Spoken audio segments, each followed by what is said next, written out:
नमस्कार साथियों। आज तुम संग लागी बलम मोरी अखियां इस गीत के बारे में बात करते हैं। आशा भोसले नई पीढ़ी में अक्सर कैबरे और पॉप गीतों के लिए जानी जाती हैं, मगर 5वें दशक में उन्होंने एक से बढ़कर एक हिंदुस्तानी गीत गाए थे। ये गीत इतने दिलकश हैं कि मानना पड़ता है कि अपने पिता दीनानाथ मंगेशकर से आशा भी गायन को खून में लेकर आईं और लता की तरह उन्होंने भी इमोशन या भाव को उसकी संभाव्यता पूर्णता तक मुखर किया। रस यही एक शब्द है जो लता और आशा के गायन की मुख्य विशेषता के बारे में इस्तेमाल किया जा सकता है।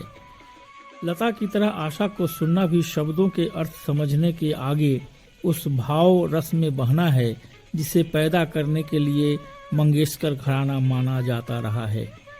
जहाँ तक मेलोडी का सवाल है, आशा लता से पीछे नहीं है, बल्कि कहीं कहीं तो दर्द और मादकता को गाने में आशा बुरी तरह चौंका जाती हैं और हमें कायल बना जाती हैं। प्रस्तुत गीत को उन्होंने 47 साल पहले गाया था। संगीत दिया था रवि ने, और रवि क्योंकि अरसे तक हेमंत कुमार की ऑर्केस्ट्रा टीम में काम करते रहे, यह गीत अपनी धुन, संगीत, मिजाज और फिल्म में हेमंत कुमार का गीत होने का भ्रम देता है। इस गीत पर उत्तर प्रदेश की लोक धुन का असर है। इसे सुनते वक्त बनारस, उसके घाट, अमराइयाँ और वहाँ की नौ यमुनाएं याद आती हैं। हम जन्मों पीछे लौटने लगते हैं। मज़ेदार बात यह है, इस गीत को लिखा भी संगीतकार रवि ने ही था। पर्दे पर इसे गीता बाली गाती हैं। गीत की धुन इतनी प्यारी है कि जी होता है इस गीत को सुनते ही जाएं, सुनते ही जाएं। सन 1955 का साल था। उसी साल आज़ाद फिल्म भी रिलीज हुई थी।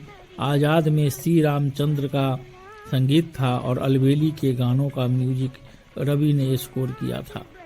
आज़ाद के पीके दरस को तरस रही अखियाँ और अलबेली के इस गीत तुमसे लागी बलम मोरी अखियाँ की धुनें करीब करीब एक जैसी लगती हैं।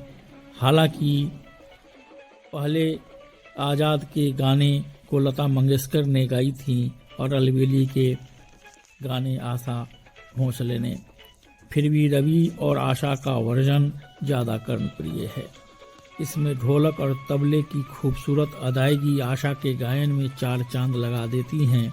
अगर आप थके हुए हैं और इतवार की ढलती रात में अपने प्यारे गांव की याद सता रही है, तो इस नगमे को सुन लीजिए। गांव की नीम, हवा, खेत, दिवंगत काका मौसा और बचपन का प्रेम याद आ जाएगा और आप पल भर को शहर की गलफांसी से दूर हो जाएंगे। धन्यवाद दें इंदौर के सुमन चौरसिया को कि गुजरे इतिहास को उन्होंने अपनी रिकॉर्ड लाइब्रेरी में इतने ममत्व से बचा कर रखा है। खास बात यह है कि आशा इस गीत को बड़े ईज के साथ गाती हैं, जैसे अपने बालों के लच्छों के साथ खेल रही हैं। आवाज में कसावट और बेस भी भरपूर है। इम्प्रेशन यह बनता है कि कोई गुजरिया जो अपने प्रेमी तथा स्वयं के बारे में पूरी तरह आश्वस्त हैं, बड़े आराम से मीठे स्वर में अपनी मधुर टीस गा रही हैं।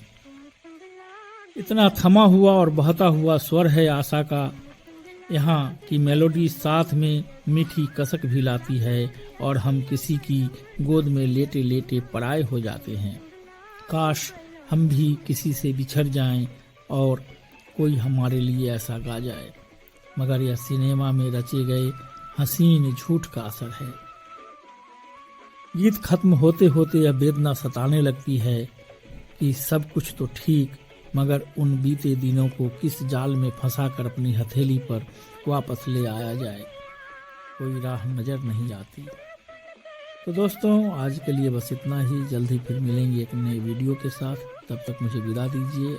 और हाँ, अगर अभी तक आपने मेरे इस चैनल को सब्सक्राइब नहीं किया तो सब्सक्राइब कीजिए, लाइक कीजिए। नमस्कार, जय हिंद, जय भारत।